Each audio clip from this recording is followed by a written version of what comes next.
हम आपके मार्गदर्शक हैं। जैसे महाभारत के युद्ध में भगवान कृष्ण पांडवों के मार्गदर्शक थे, पांडवों के मार्गदर्शक। वैसे ही हम आपके मार्गदर्शक हैं। और एक बात जान लीजिए, भले भगवान कृष्ण महाभारत के युद्ध में पांडवों का मार्गदर्शन कर रहे थे, अगर पांडव भीम, नकुल, सहदेव, अर्जुन, युधिष्ठिर, ये जो 5 भाई पांडव थे, अगर ये पांचों भाई अपना ताकत नहीं लगाता,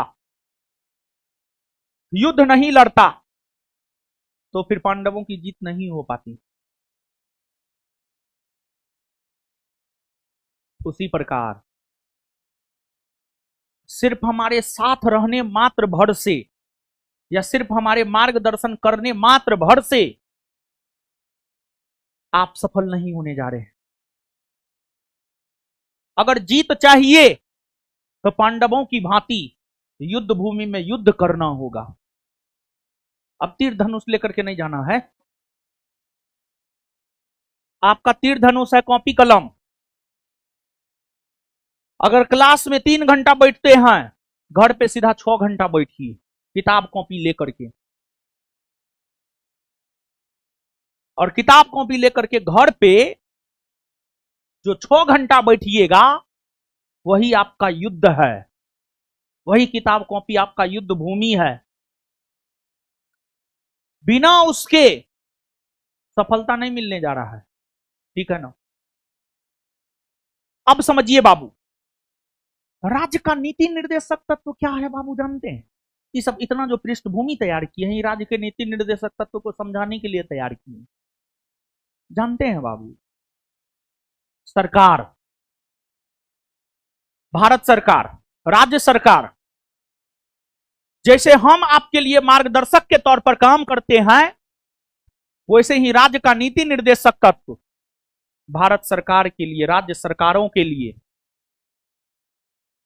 मार्गदर्शक के तौर पर काम करता है। जैसे हम आपके लिए मार्गदर्शक के तौर पर काम करते हैं, उसी प्रकार राज्य का नीति निर्देशक तत्व सरकारों के लिए, भारत सरकार के लिए, राज्य सरकार के लिए एक मार्गदर्शक के तौर पर काम करता है, एक मार्गदर्शक के तौर पर काम करता है। भारत सरकार और राज्य सरकार अपने नीति को निर्धारण करते समय राज्य के नीति निर्देशक तत्व को जरूर देखता है।